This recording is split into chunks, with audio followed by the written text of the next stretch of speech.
नमस्कार, हम छी अनामिका झा। अहाँ सब ले जितिया के शुभ अवसर पर अनलहुँ हन एकटा मैथिली गीत, तऽ आउ सुनू।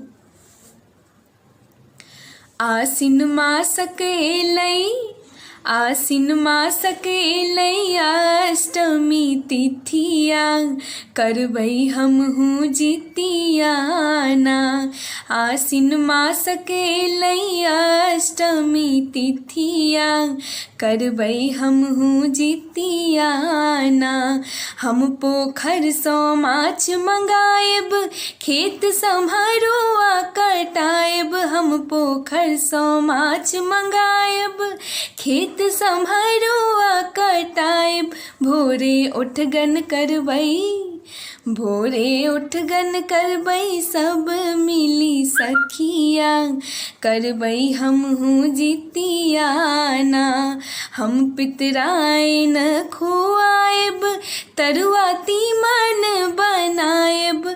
हम पितराइन खुआएब, तरुआ तीमन बनाएब। आशीष देथिन हमर, आशीष देथिन हमर सासु और मैया, करबै हमहूँ जितियाना।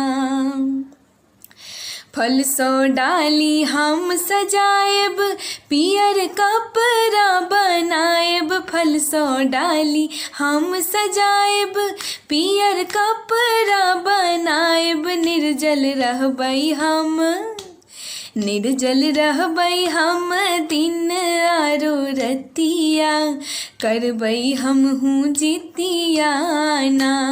आसिन मासक एलै, आसिन मासक एलै अष्टमी तिथिया, करबै हमहूँ जितियाना, करबै हमहूँ जितियाना, करबै हमहूँ जितियाना।